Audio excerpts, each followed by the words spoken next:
É a volta do cipó de Aroeira no lombo de quem mandou dar. É a volta do cipó de Aroeira no lombo de quem mandou dar.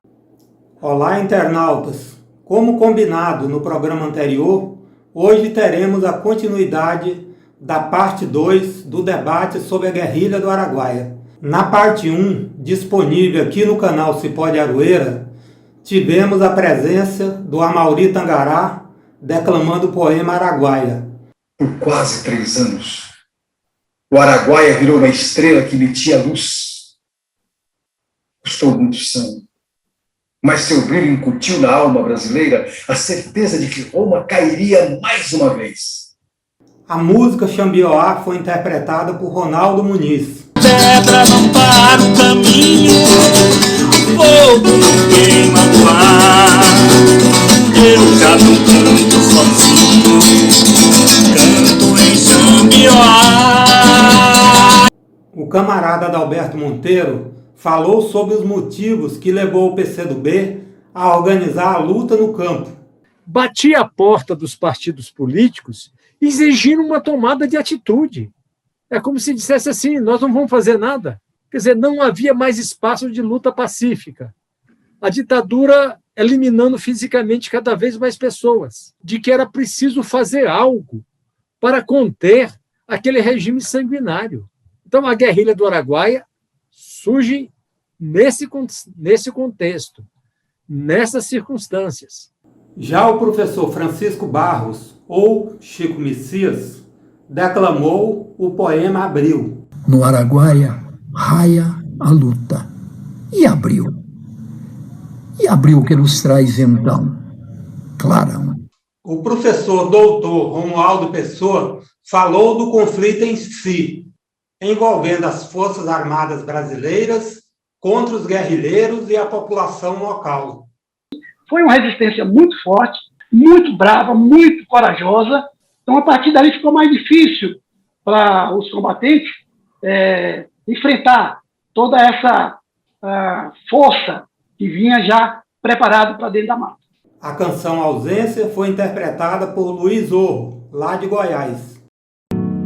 Tu lembras a rua estreita, estrada tão antiga, e eu mostrava a ti uma cantiga antiga do lugar. Já a procuradora federal Janice Muniz discorreu sobre a participação das mulheres na guerrilha do Araguaia.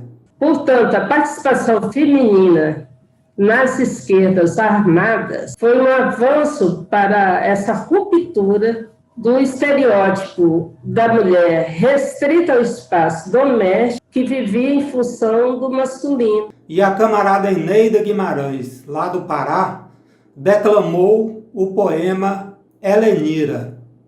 Hoje, por enquanto, noites ásperas, duro silêncio, podemos apenas o canto tímido do teu nome. Amanhã, porém, rosas vermelhas germinarão de teu sangue, e num dia de sol e vidro cantaremos aos 4 ventos tua canção de justiça. E o pós-doutor em História, Eugênio Rezende, lá de Goiás, deu uma palhinha no violão com a música Companheiro. Ponha alguma coisa na sacola, não esqueça a viola, mas esqueça o que puder. E cante que é bom viver. Agora, na parte 2, para fechar a discussão sobre a guerrilha do Araguaia, teremos mais 4 intervenções intermeadas com música e poesia. Começaremos com o poema Início, que será declamado pela camarada Germana Pires, que é arquiteta, doutoranda da USP e dirigente do PCdoB de Tocantins. A palavra é sua, professora Germana. Quero inicialmente agradecer ao camarada Miranda pelo convite para participar desse importante momento do lançamento do canal Cipó de Aroeira e uma importante discussão que é a guerrilha do Araguaia. E a pedido dele vou declamar um poema atribuído aos guerrilheiros do Araguaia. O início. Na avenida quase escura, palavras pisoteadas pelas patas dos fuzis. Gemidos. Silêncio. Mas no útero negro do silêncio surgem larvas, rugem lavras de fuzil, outros fuzis. Na mente mansa do povo, somos um sonho gradativo, duras sementes de fogo em larga semeadura. E um dia, noite ainda, fome, fúria, fuzis lhe explodem nas mãos. Fuzis. As frutas maduras. E a luta. A luta. A luta. Obrigado, professora Germana, pela linda e brilhante interpretação. Retomaremos os debates com o professor Romualdo Pessoa, falando sobre a guerra depois da guerrilha. A palavra é sua, professor Romualdo. A guerrilha, ela oficialmente, ela termina em 1974, mas depois há todo um trabalho de tentativa de esconder o que aconteceu ali na região, no que foi chamado de Operação Limpeza, comandada ali pelo Major Curió. Os corpos dos guerrilheiros que tinham sido enterrados em lugares, bases, né, em lugares próximos, eles foram retirados e levados para lugares distantes, provavelmente para a Serra das Andorinhas. E ali eles foram queimados para não deixar vestígio, né? E esse trabalho foi feito entre o final de 74 e o começo de 75. Mas a região ela ficou submetida a uma pressão muito forte.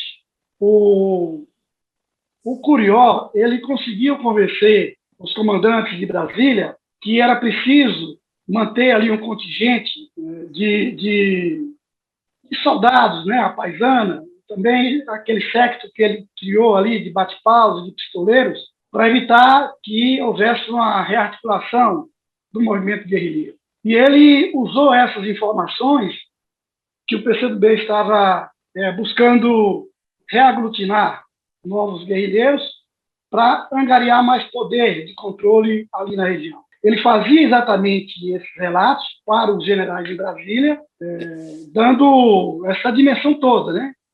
Que havia uma preparação para uma retomada do movimento guerrilheiro. Esses documentos eu consegui no Arquivo Nacional, né, nesses relatos que ele fazia. Então, ele foi muito esperto para, dessa maneira, ele incutir na cabeça dos militares o fantasma da guerrilha e para manter ali a região sob seu controle. E assim foi o que ele fez. Ao mesmo tempo, os militares eles procuraram destruir a organização partidária a partir da sua cabeça, né? Eles sabiam que um dos comandantes tinha escapado, e, portanto, alguém que já tinha estado em outras situações, né, de preparação de organização clandestina, visando exatamente a luta armada, né, foi o Ângelo Arroio. E da mesma maneira que eles eliminaram, né, o Lúcio Bicário, né, o Lincoln Oeste, eram três que tinham esses contatos, né, com a guerrilha, né? Naquele período de trégua, né, de 72 para 73, eles foram atrás desses dirigentes que tinham contato com a guerrilha e eliminaram um por um. O Amazonas escapou dessa vez, escapou da outra também, né? Que foi a queda da Lapa, em 1975. E ali eles eliminaram o Ângelo Arroio e Pedro Pomar. A intenção era matar, principalmente Ângelo Arroio, mas também eliminar a direção do partido, né? Para evitar que o partido pudesse levar a cabo outras formas de organização. Mas na região, a situação ela não foi tão fácil de ser controlada. No mesmo ano de 1975, aconteceu a chamada Guerra dos Perdidos. Perdidos era a região onde funcionou uma das bases guerrilheiras, foi a base de Caiano. E ali houve uma ocupação depois, né? Quase no final da guerrilha, houve uma ocupação de terras. E os camponeses, eles dividiram ali suas terras e houve um assentamento que surgiu ali, né? Em 75, o pessoal do INCRA chegou ali para, segundo informação deles, para poder fazer o cadastramento das famílias. E eles resistiram, eles não deixaram o pessoal do INCRA fazer esse recadastramento e botaram o pessoal para correr. Eles voltaram com policiais. Quando esses camponeses ficaram sabendo que o pessoal estava voltando com policiais, eles de imediato pensaram, olha, eles estão vindo para nos atacar. E fizeram emboscada para eles. E o líder dessa reação, ele tinha uma roça que era vizinha da roça da Comissão Militar. E o pessoal lá da Comissão Militar, inclusive, disfarçadamente, né, eles cuidavam do gado dele, tirar leite, essas coisas. Então, ele já tinha relação com o pessoal. E eles resolvem resistir. Resistem e atacam os policiais e os funcionários do INCRA. Se não me engano, acho que foram um funcionário e 2 policiais que foram mortos, alguns feridos, e tiveram que voltar, correr, foram embora, né? A reação foi muito forte. Mas isso gerou uma reação maior ainda por parte dos militares, né? Que envolveu o Exército, né? E houve um deslocamento de tropa, de polícias militares, de oficiais, para reagir de forma mais ostensiva. E foi com um quantitativo muito maior. E nesse embate, evidentemente, ali já com a força maior, esses pulseiros foram dizimados, né? O líder deles conseguiu fugir. Alguns foram presos, muitos foram levados para Belém, outros foram levados para Santa Isabel, a margem ali do Araguaia. Algumas mulheres que foram presas, torturadas, sediciadas. Dentre elas, uma que se chamava Edna, que tinha apelido de Dina. E só essa relação do nome levou a que ela fosse mais atacada ferozmente, até porque ela era professora também, né? E ela era nora do líder lá dos pulseiros, né? Então, ela foi muito maltratada, né? Foi estuprada, né? E semana passada estreou um documentário inspirado exatamente na história dela, né? Chama-se Edna, esse documentário. Então, esse primeiro foi a história dos perdidos, o primeiro grande enfrentamento. Depois da Guerra dos Perdidos, os militares criaram o Guetate, porque eles viram que o INCRA não ia dar conta de resolver os problemas ali. E o Guetate foi o que muitos sociólogos chamaram de a militarização da questão agrária no Brasil, porque eles colocaram exatamente o Curió no comando do Guetate. E, evidentemente, houve todo um processo de recadastramento de terras, mas esses pulseiros retomaram suas terras, mas muitos deles não ficaram mais na região, mas o Guetate se viu praticamente para garantir terras griladas ali na região. Os trabalhadores rurais, eles perceberam que era necessária a organização. O trabalho do partido passou a ser feito mais ostensivamente, principalmente por meio do trabalho de Paulo Fonteles. O Paulo Fonteles ele foi uma peça fundamental para, inclusive, recrutar muitas daquelas lideranças que vão se destacar na luta ali no final da década de 70 e principalmente na década de 80. E eles se organizaram para ganhar o Sindicato de Conceição do Araguaia. E ali tinha o Sindicato dos Trabalhadores Rurais, que tinha muita força, mas era dominado por um pelego ligado ao Curió.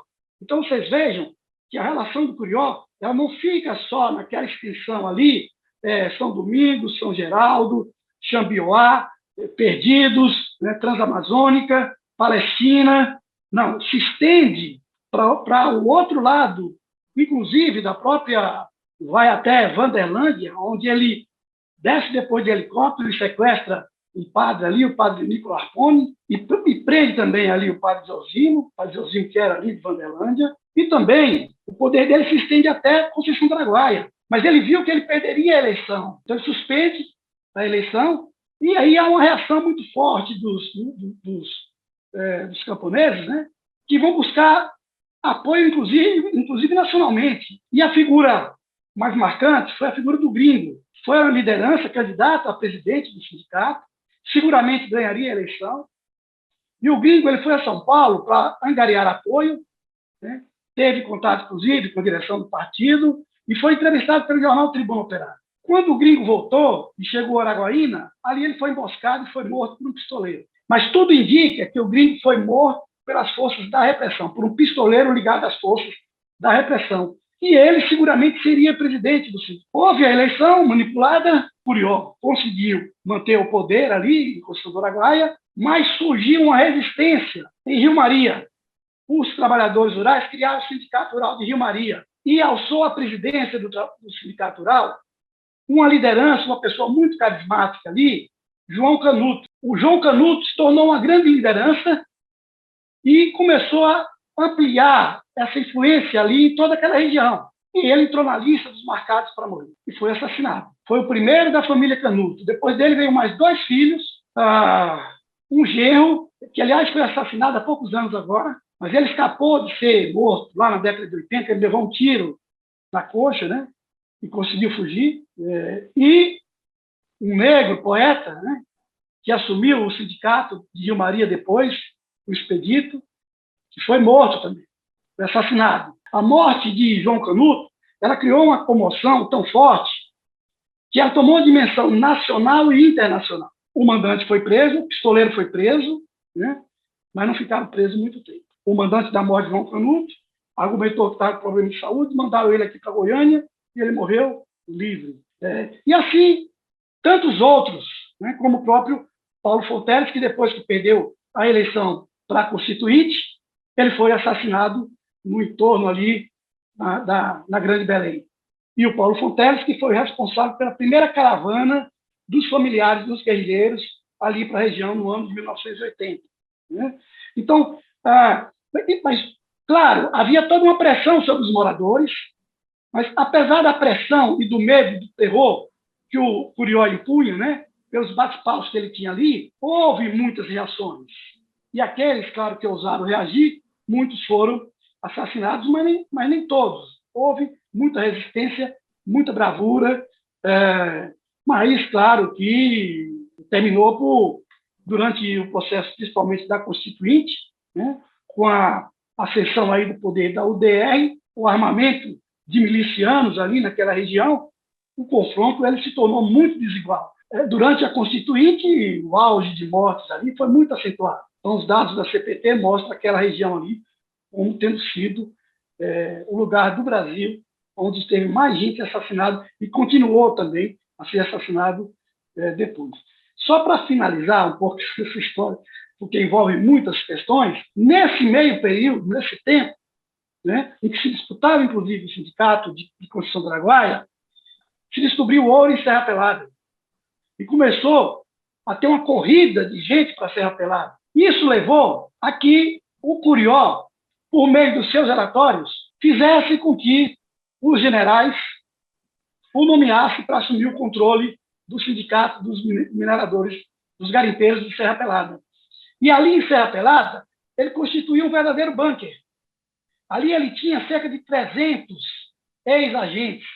Os arapongas que sumiram, se esconderam, eles foram para a Serra Pelada, ficaram a serviço do Curió e agiam não somente em Serra Pelada, mas agiam em toda aquela região, se deslocando com o Curió quando era necessário, como fizeram, como eu falei, para ir até Vanderlândia sequestrar o padre Nicolau Arponi.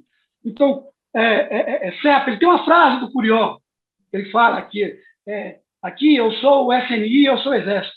Né? Então, mostrando exatamente e dizendo claramente que ele se tornou presidente do sindicato para evitar o protagonismo dos guerrilheiros do Partido Comunista do Brasil. Portanto, a influência da guerrilha, a história dos guerrilheiros, né? Toda essa aura que se criou ali em torno dessa história de luta prosseguiu por muitos anos. Claro, os relatórios Curió superdimensionavam o fato de que o PCdoB estava reorganizando a guerrilha. Não era isso que estava acontecendo. O PCdoB entrou na luta pela organização dos trabalhadores rurais e da criação dos sindicatos dos trabalhadores rurais. Ele usava isso para angariar mais forças. Mas é verdade que a força dos sindicatos, dos trabalhadores rurais, ela crescia gradativamente, tendo por trás a influência do PCdoB e da CPT, que se juntaram, em muitos casos, Tanto que o Paulo Fontelles era advogado da CPT e era do Partido Comunista do Brasil. Então, é evidente que essa luta ela se estendeu por muitos anos, mas ela não acaba. Em 2000, que é quando o meu segundo livro se encerra, né? Ela prossegue, ela continua, e continua existindo também muitas mortes e muitos assassinatos. Como eu falei aqui, do presidente do Sindicato de Rio Maria, que morreu há, me parece, 1 ou 2 anos, que era um antigo genro do João Canuto, né? Portanto, esses assassinatos, eles continuaram e continuam a acontecer ali naquela região, né? Onde a grilagem de terras é absolutamente vergonhosa, né? Era e continua sendo nesse processo de desmatamento da Amazônia. Ali é onde se chama o círculo do desmatamento, ali já está absolutamente tudo desmatado, em fazendas de gado ali, né? Mas está adentrando nessa mesma estratégia que os militares usaram. Vamos agora com mais música, com a camarada Ivone Torres, do Rio de Janeiro.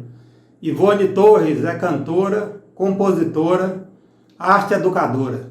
Em 2018, ficou entre as 3 finalistas do Festival Rádio MEC. No ano passado, foi contemplada com o prêmio Arte Escola pela Lei Aldir Blanco. Solta o som aí, camarada Ivone Torres. É uma flor soturna, morna, suja mágoa, cuja dor não pinta. Quando sobe a água, sempre é maré baixa. Não enche, incha. Entre mar e rio, entre terra e água, onde o mar começa e onde o rio acaba. Sujo, cego, negro, vem o caranguejo e faz sua casa. Reina o caranguejo sobre os seus domínios, peixe de vazante, retrogrado e vivo, até que outros bichos, pouco mais que bichos, rasteiros sem asas, tangidos dos matos, vêm tomar-lhe a casa. Entre nada e tábuas, entre lama e lixo, entre homem e bicho, sob um céu de lata, onde ao mar o rio vem beijar sombrio com seus beijos d'água. Sujo, cego, andejo, vem o sertanejo e faz sua casa. Entre mar e rio, entre terra e água, onde o mar começa e onde o rio acaba. Sujo, cego, negro, vem o caranguejo e faz sua casa. Não é mar, maré, não são verdes linfas, nem cantigas limpas sob um sol qualquer. São cachorros podres, são odores fortes, é a miséria viva, parceirando a morte. É o dia no mangue, que é a própria noite, é um risco de sangue, é um sangue sem tinta, são 30 misérias, sempre nunca extintas, é uma vida pouca, de bocas famintas. É uma vida parca de maré vazante, de maré distante das marés distintas. Entre mar e rio, entre terra e água, onde o mar começa e onde o rio acaba. Sujo, cego, negro, vem o caranguejo e faz sua casa. Não é mar, maré, noite, susto, lodo, onde o homem todo, da cabeça ao pé, fica sendo peixe, fica sendo parte desse movimento quieto, cautulento, que de mar não é. Entre mar e rio, entre terra e água, onde o mar começa e onde o rio acaba.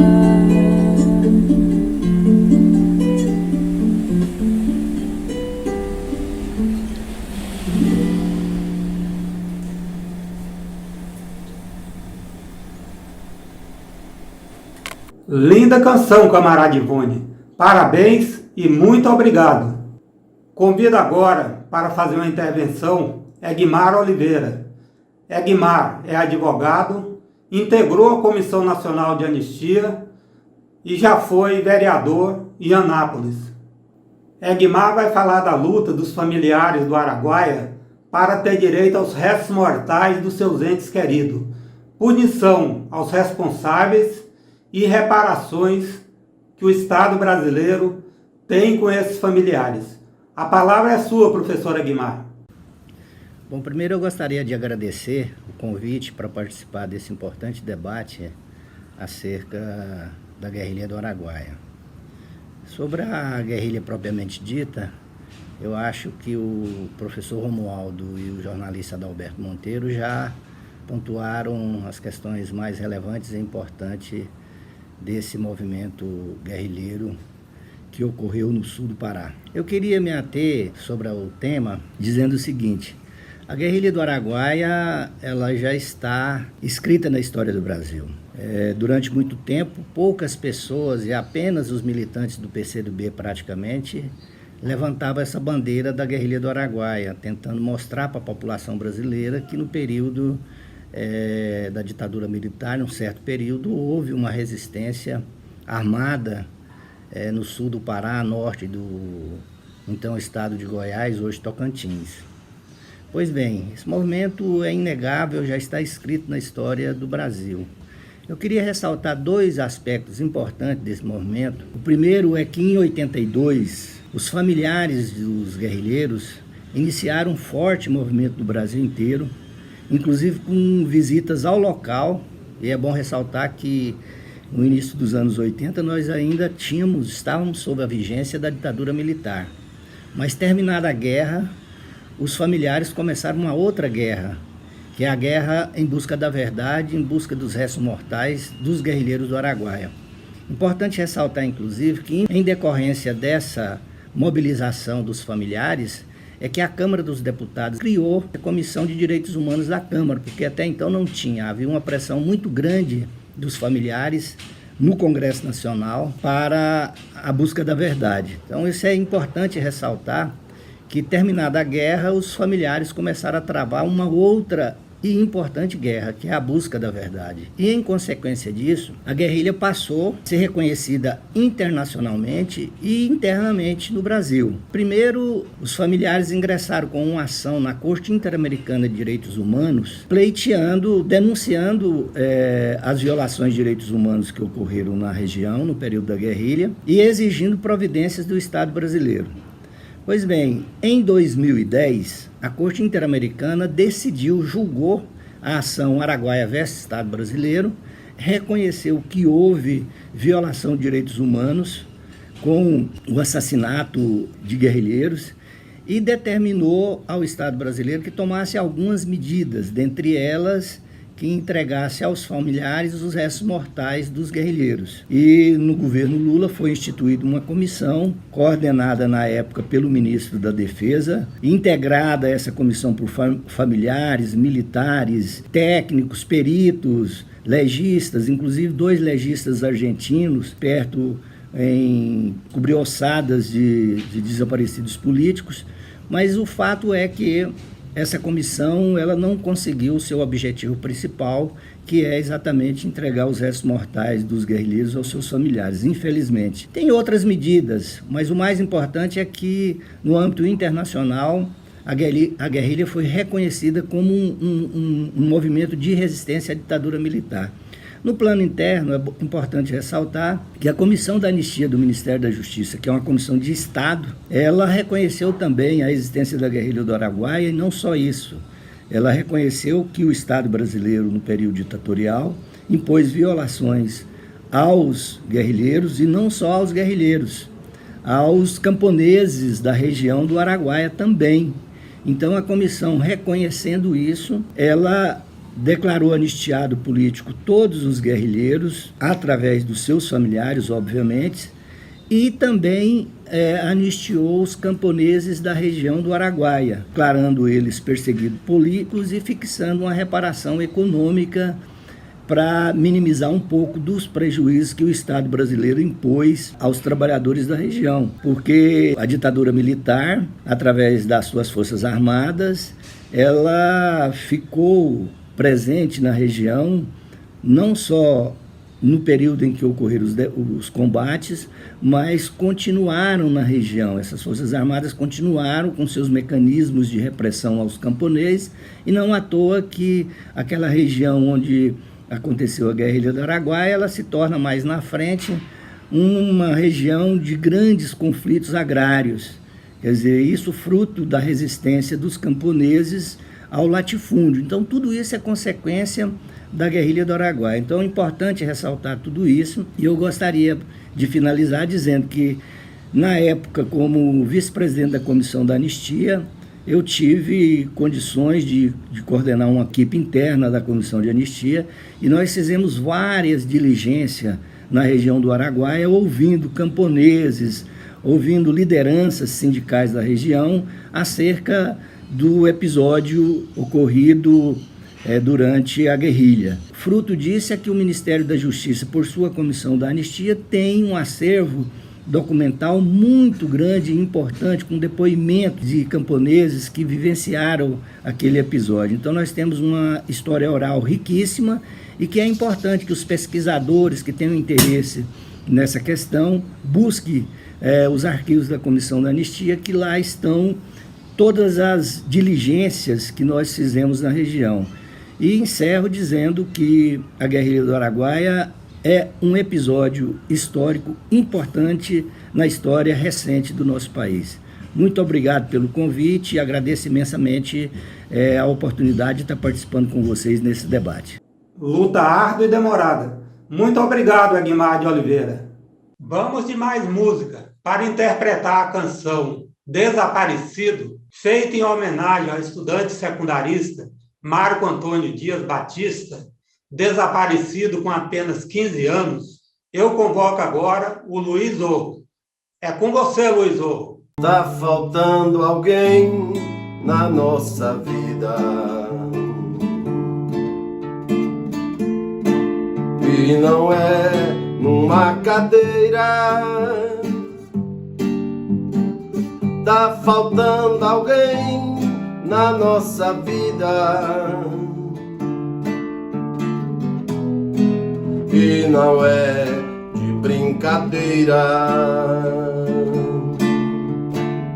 Tá faltando alguém na nossa rua.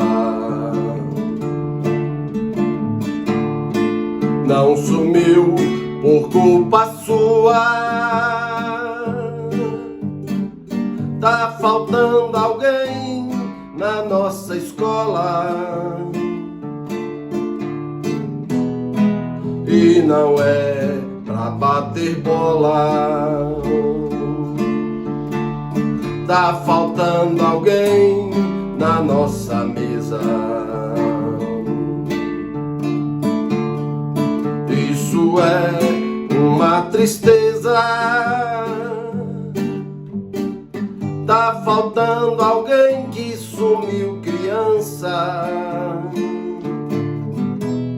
ficou sem par a contradança.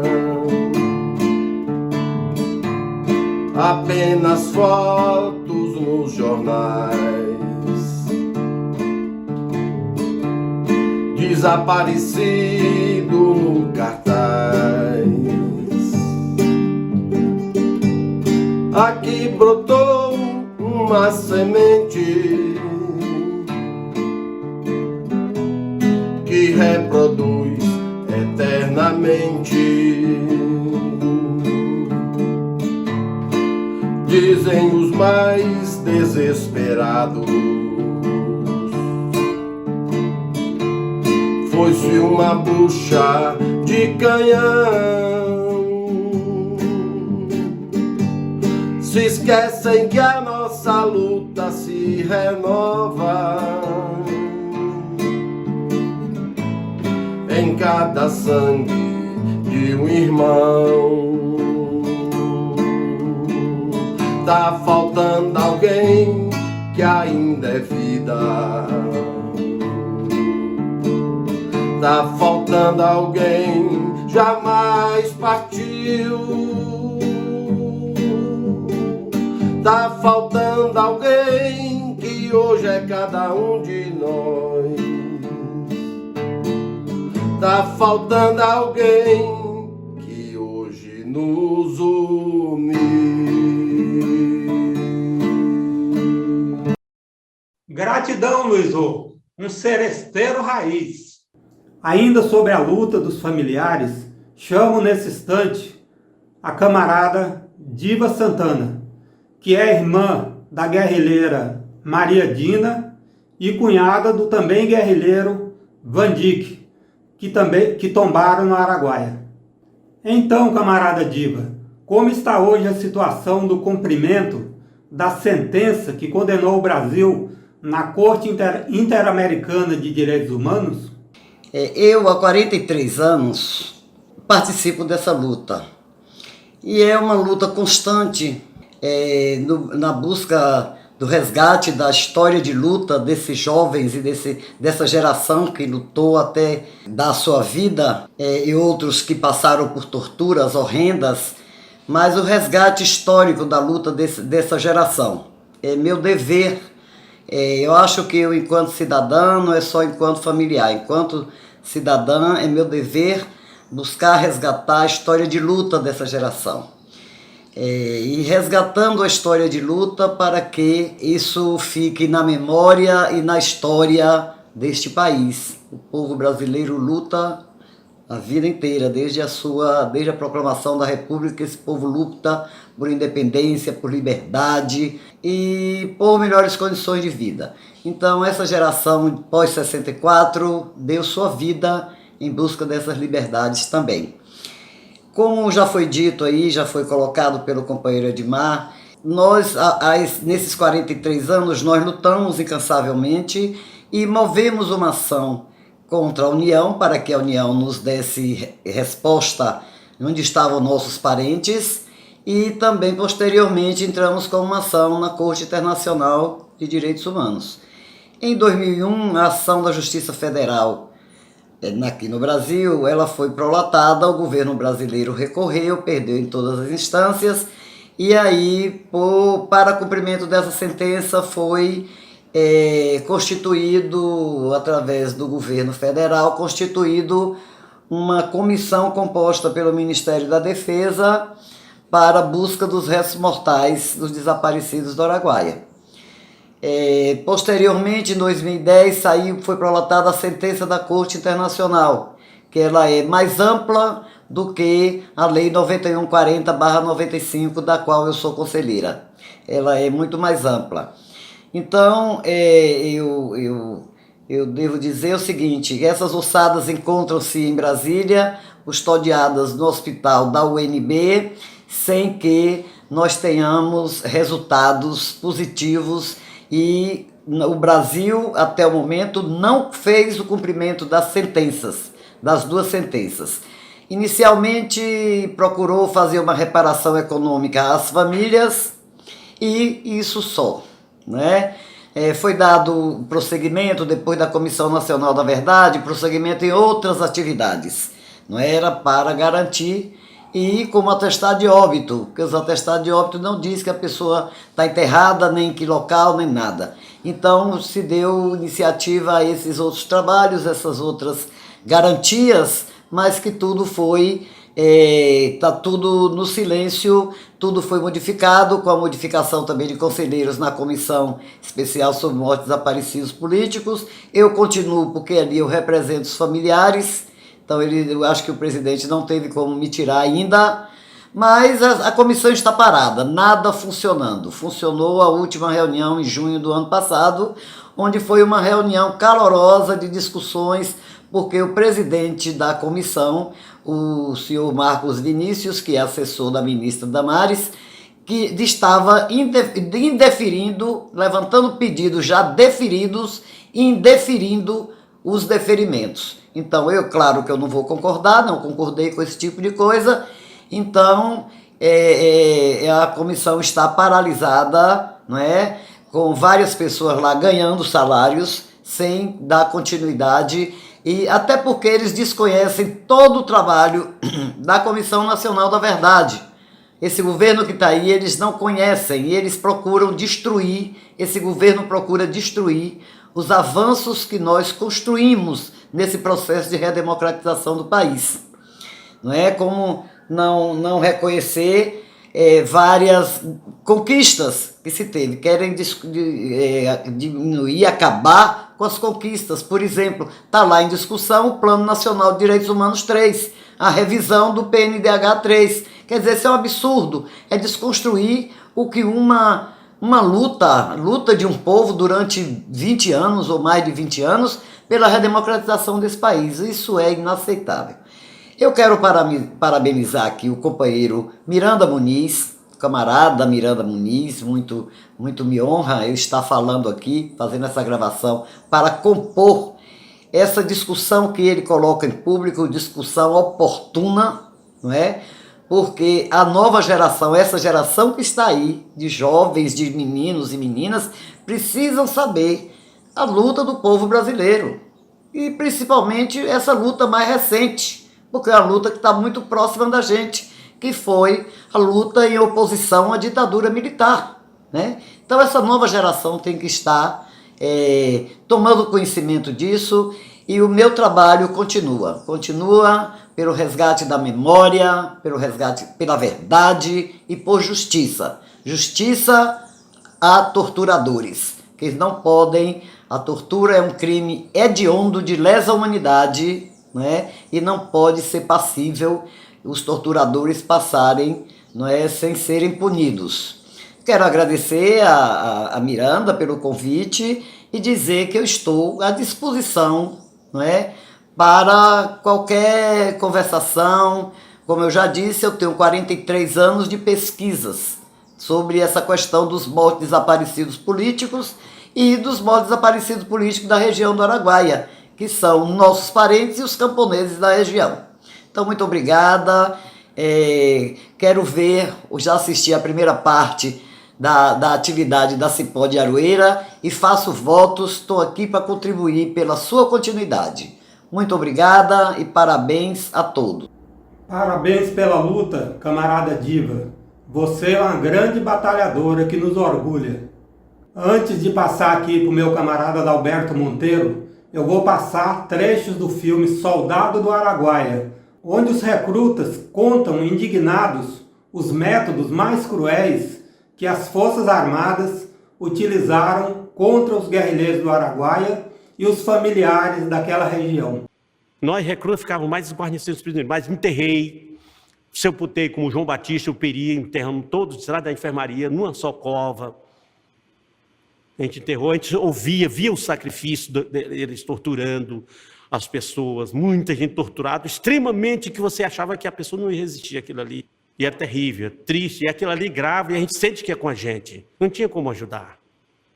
Não tinha como ajudar. Tinha só que ver e sentir. Isso ficou gravado e está gravado e martiriza a gente. Sem dúvida nenhuma. Pega esse saco daqui, você pegava um saco como se fosse um saco de coco da praia. Quando você pegava, estava escondido sangue, era cabeça de gente ali dentro. Cabeça de mulher, cabeça de homem. Pega esse saco aí, você pegava um saco cheio de mão. Você saía, melava de sangue para ir para lá, aquilo ficava fedido no corpo, mesmo que você tomasse banho, mas aquilo você não conseguia. Você estava dormindo, você se espantava, parece que o saco de cabeça estava perto da gente. Parece que aquele saco de mão caía em cima da gente. Meu Deus do céu. Então a gente ficou vendo fantasma. Uma cabeça, naquele tempo era 20 milhões, sei lá. O comandante sorria quando via a cabeça do cara dentro de um saco, poxa. Era um pessoal já gostavam mesmo não sei se gostavam, mas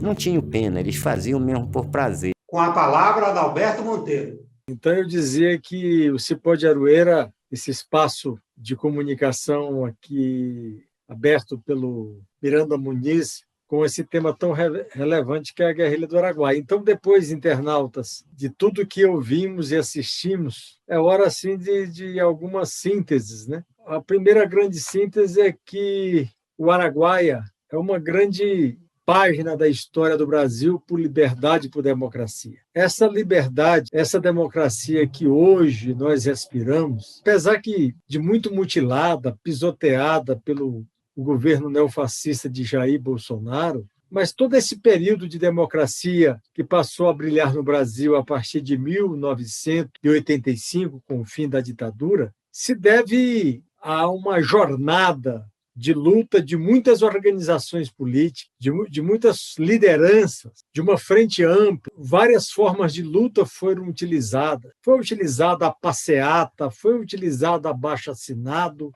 foi utilizado as eleições, mas nós precisamos saber que, numa determinada época, sobretudo a partir do ato institucional número 5, quando a ditadura assume um conteúdo e uma forma de um Estado ditatorial tipo fascista, que a tortura passa a ser prática recorrente. Houve esse tempo, então, que a luta armada foi o último caminho que restou para um setor da oposição brasileira, da esquerda brasileira. Então, o Araguaia ele tem um legado. O primeiro grande legado do Araguaia é isso.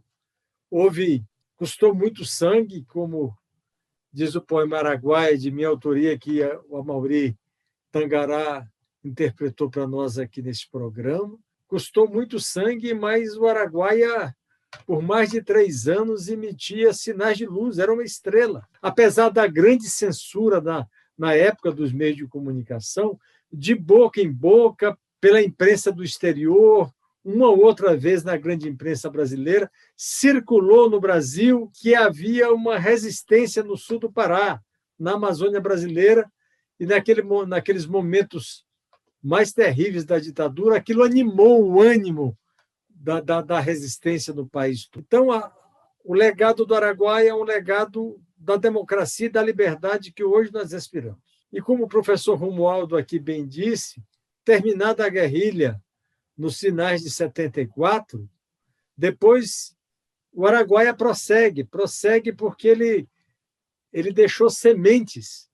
O Araguaia semeou sementes de consciência. E a luta pela reforma agrária surge com força ali no sul do Pará, já nos anos 80. E, como eu disse, o professor Romualdo disse, na primeira e na segunda campanha, os guerrilheiros e guerrilheiras venceram as Forças Armadas. Foi a maior mobilização de tropas desde a Segunda Grande Guerra Mundial. Isso são os militares que dizem. E como bem lembrou e registrou o Miranda agora há pouco, e foi usada a guerra suja.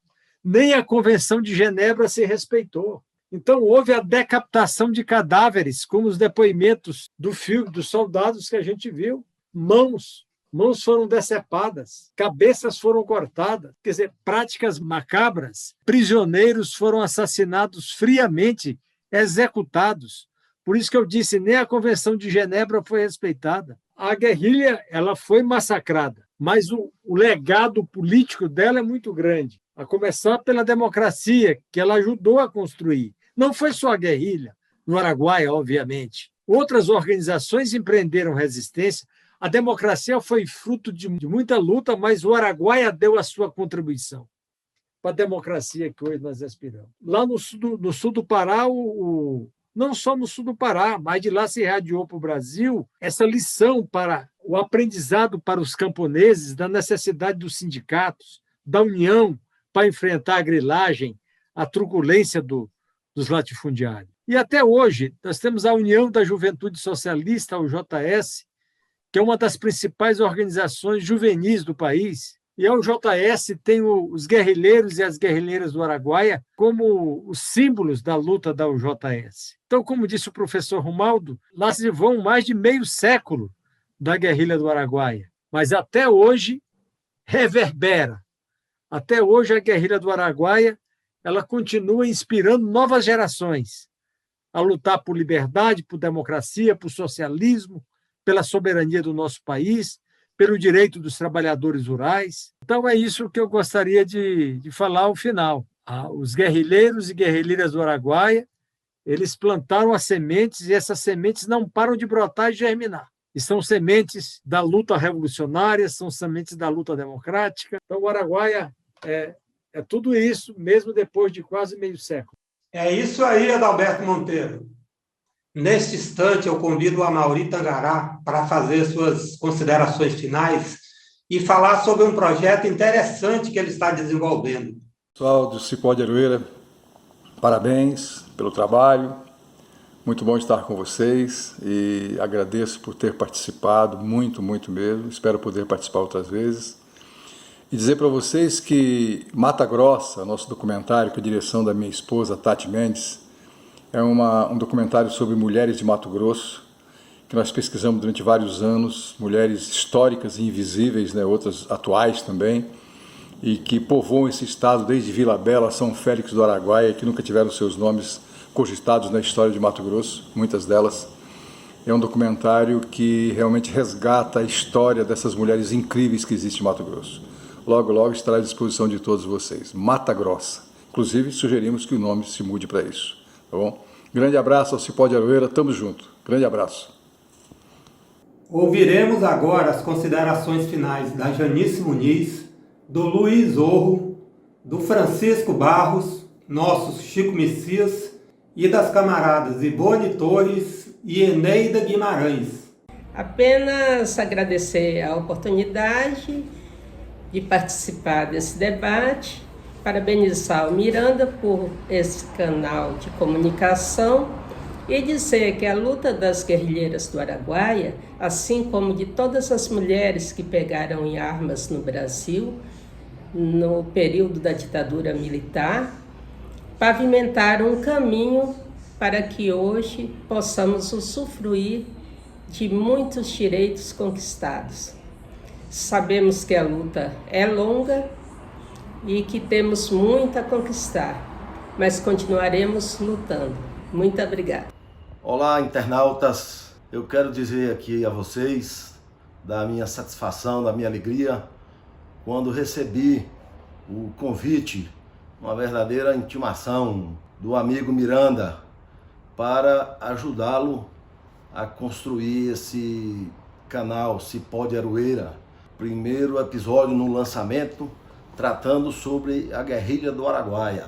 Vejam só, esse é um dos grandes temas históricos do nosso país que ainda está com pedras em cima. O Estado brasileiro praticou, agentes do Estado brasileiro praticaram verdadeira guerra de genocídio contra os guerrilheiros do Araguaia. E o Estado brasileiro até hoje não se responsabilizou por assassinato, tortura, estupro e toda sorte de malefícios que uma tropa armada pode causar a defensores do povo, defensores da democracia, dos direitos do povo trabalhador.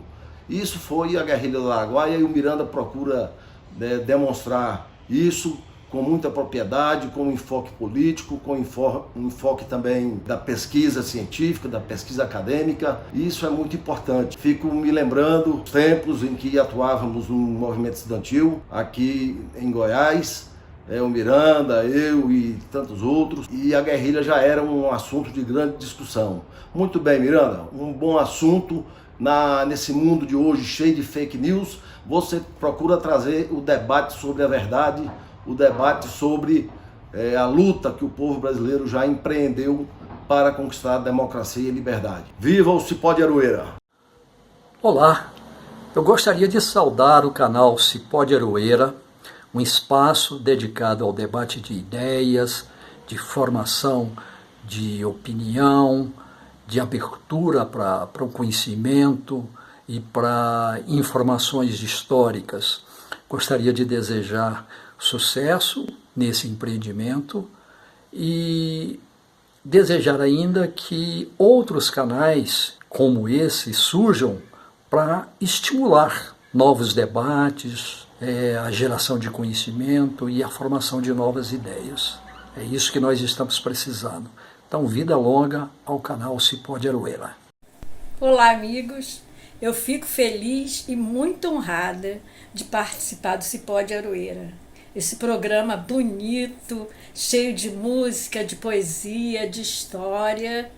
E há muito que eu venho trabalhando com a história da guerrilha do Araguaia, homenageando essas pessoas que para lá foram doar suas vidas pelo Brasil, naquela época sangrenta da ditadura militar. E nós sempre teremos que lembrar essas pessoas, essas guerrilheiras, esses guerrilheiros que foram combater a violência, o autoritarismo da época da ditadura militar. E é com leveza, é com garra, é com música, é com história que a gente vai combater. É isso aí. Um abraço para Muniz. Obrigada pela oportunidade. Oi, Muniz. Eu estou aqui para lhe agradecer por ter me convidado para declamar a poesia em homenagem a Helenira.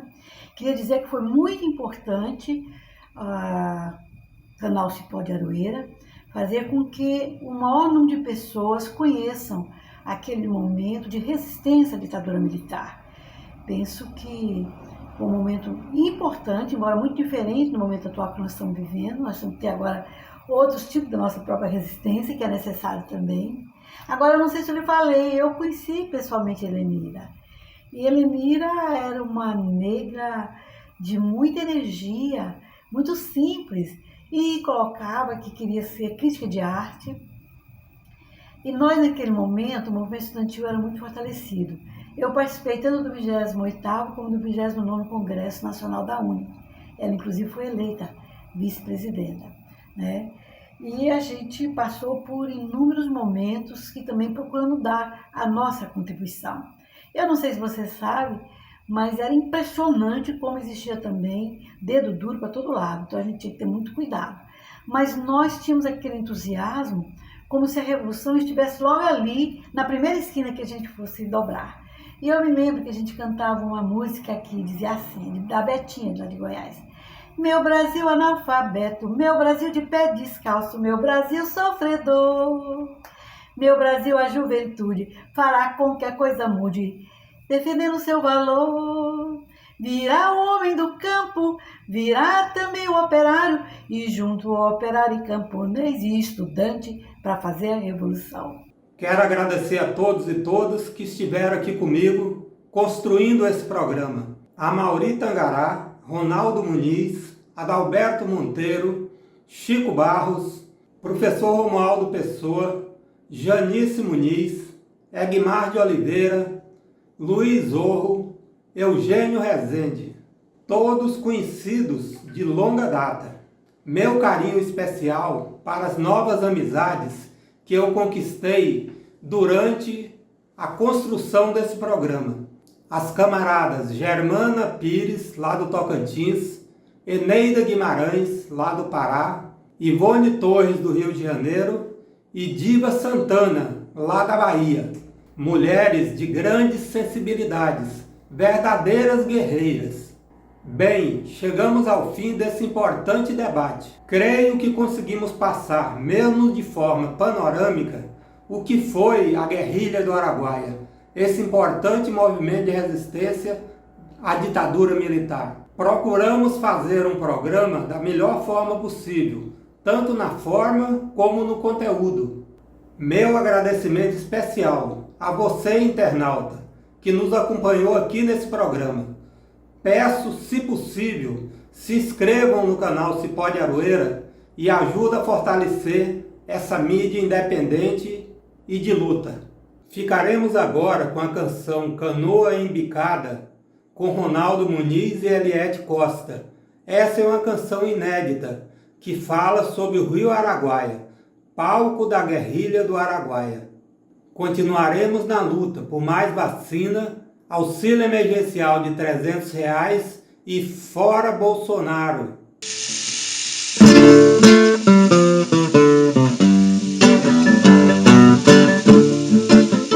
Canoa embicada vai cortando água, descendo o rio Araguaia. Tartaruga bota ovo na areia do rio Araguaia, do rio Araguaia. Na margem tem índio bravo, é guerreiro nessa terra. Se não for, diga adeus, essa mata não vê mais. Lá nem pro Deus do sol vai poder cantar. Lá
a ponta do cipó de Aroeira no